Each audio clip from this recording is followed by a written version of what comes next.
Sebelum melanjutkan, jangan lupa subscribe dulu, terima kasih. Bab 159, Hailey akan menikah lusa. Jordan dan Victoria tidak hanya tinggal di kompleks villa yang sama dengan Chaiden dan Hailey. Villa mereka juga bersebelahan. Mereka berempat telah menjadi tetangga.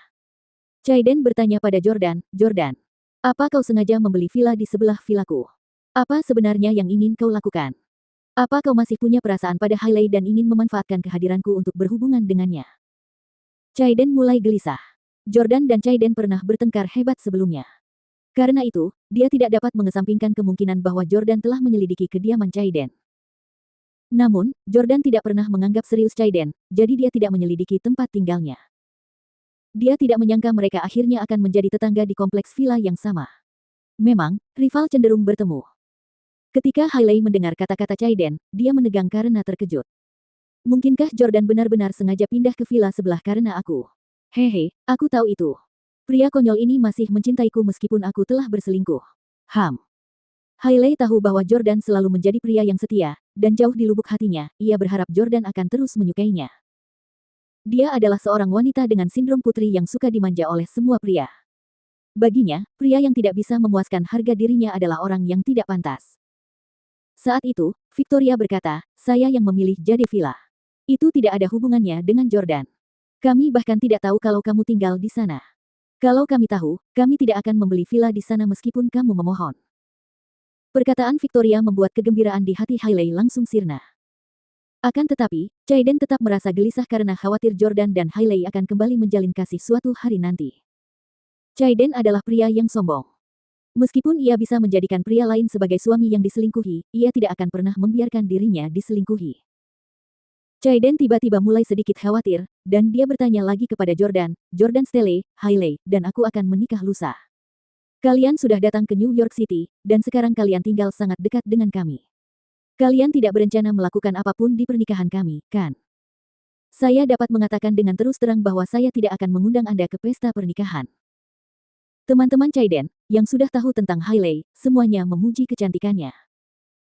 Chaiden juga sengaja menyembunyikan bahwa Hailey pernah menikah sebelumnya karena ia takut Jordan akan mengungkap masalah itu di pernikahannya. Hailey pun sudah menebak kekhawatiran Chaiden, jadi dia berkata pada Jordan, "Jordan, kemarilah. Kalau dulu dia pasti akan menuruti perintah Hailey. Akan tetapi, Jordan sekarang adalah pacar Victoria, jadi dia tidak bisa menuruti perintah Hailey." Jordan menatap Victoria. Dia akan mempertimbangkannya hanya jika Victoria setuju. Hailey berseru dengan marah, "Ada yang ingin kukatakan padamu. Katakan pada pacarmu untuk tenang saja bahwa aku tidak akan membisikkan hal-hal manis padamu." Victoria tahu bahwa Hailey punya rahasia yang ingin diceritakan kepada Jordan, dan dia tidak ingin Jordan mengetahuinya. Dia berkata kepada Jordan, "Silakan saja." "Oke." Jordan berjalan ke arahnya, dan mereka berdua berjalan ke samping. Hailey bertanya, "Apa yang kau lakukan di New York City? Apa kau berencana membuat keributan di pernikahanku lagi seperti yang kau lakukan terakhir kali saat Tyler dan aku menikah? Apa kau akan membuatku mempermalukan diri sendiri dan keluarga Camden di depan semua orang sehingga kau bisa membalas dendam padaku?" Jordan tersenyum dan berkata, "Aku tidak bosan-bosan amat, dan aku tidak berpikir untuk membalas dendam padamu, apalagi datang ke pesta pernikahanmu.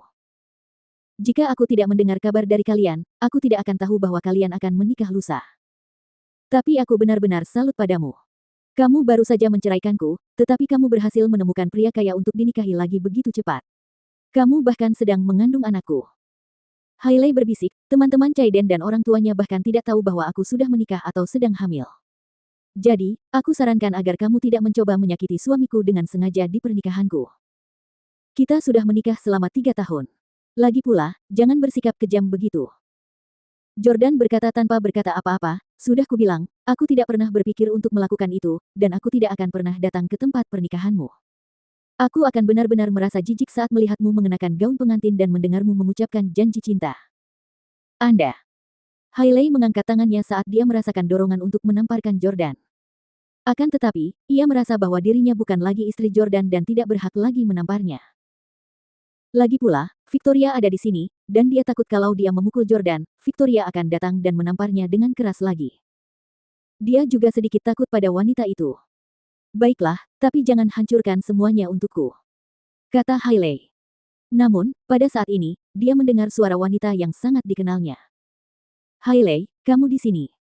Jordan, Hailey, dan yang lainnya menoleh bersamaan, hanya untuk melihat bahwa itu adalah Rachel. Rachel adalah sahabat Hailey, dan karena Hailey akan menikah besok, dia pasti datang terlebih dahulu. Rachel juga baru saja berkendara ke New York City, dan Hailey mengirimkan lokasinya sambil memberitahu bahwa dia akan menyewa tempat tidur di sana. Jadi, Rachel berkendara ke sana untuk mencari mereka. Namun, Rachel membeku karena terkejut ketika dia berjalan mendekat dan melihat Hailey, Jordan, Jayden, dan Victoria. Apa yang terjadi? Bagaimana kau dan Jordan bisa berakhir di sini bersama? Hailey bergegas menghampiri dan berkata pada Rachel, "Oh, suamiku dan aku ke sini untuk berbelanja, dan kami kebetulan bertemu mereka." Oh, aku sangat terkejut. Rachel mengira Hailey telah dengan bodohnya kembali bersama Jordan dan diam-diam pergi berkencan tetapi akhirnya ketahuan oleh Jayden. Jordan tidak menyapa Rachel saat melihatnya, tetapi dia memperhatikan bahwa Rachel terlihat sangat lelah dibandingkan sebelumnya. Menurut informasi yang didapat Jordan, Rachel dan Corey sudah bercerai. Jordan ingin pergi begitu saja, tetapi Rachel memanggil Jordan untuk menghentikannya. Jordan. Rachel menghampiri dan bertanya, "Biar aku tanya, Corey telah menceraikanku. Apakah karenamu? Apakah kau menjelek-jelekkanku padanya?" Jordan memang dalangnya. Faktanya, bahkan si tampan Mike, yang membuat Rachel jatuh cinta padanya, dijodohkan oleh Jordan. Jordan tidak menyangkalnya dan berkata, "Jika kamu tidak memiliki rasa bersalah, kamu tidak akan takut dengan orang lain yang menjelek-jelekkanmu." Brengsek. Rachel sangat marah. Setelah kehilangan Corey, dia kehilangan dukungan finansialnya. Tidak mungkin baginya untuk mendapatkan suami sebaik itu lagi. Karena itu, dia mengutuk. Memukul. Sebelum Rachel bisa mengatakan sepatah kata pun, Victoria menamparkan wajahnya. Victoria marah besar dan berteriak, "Jordan adalah pacarku. Sebaiknya kau jaga ucapanmu." Rachel tahu betapa berkuasanya Victoria. Dia menutupi wajahnya dan berkata dengan sedih, beraninya kamu bersikap begitu sombong bahkan di New York City." Dia lalu menatap Hailey dan Jayden dengan sedih. Jordan tidak ingin konflik berlanjut, jadi dia memegang tangan Victoria dan berkata, "Ayo pergi." Karena mereka sudah membeli tempat tidur, mereka tidak perlu tinggal lebih lama lagi. Menurut Jordan, Hailey, Rachel, dan Jayden semuanya menyedihkan. Hailey telah kehilangan kesempatan untuk menjadi istri dari keturunan keluarga paling misterius di dunia sementara Rachel telah kembali ke titik awal setelah perceraiannya. Sekarang dia hanya bisa mendapatkan mainan anak laki-laki. Jayden tidak akan pernah memiliki anak sendiri dalam hidupnya. Jordan telah membalas dendam pada mereka bertiga. Yang mengejutkannya, pada saat itu, Rachel tiba-tiba berkata, "Kamu sama sekali tidak punya rasa tanggung jawab. Yang kamu lakukan hanyalah bersenang-senang dengan kekasihmu. Kamu bahkan tidak mau repot-repot membeli tempat tidur bayi untuk anakmu. Dasar bajingan."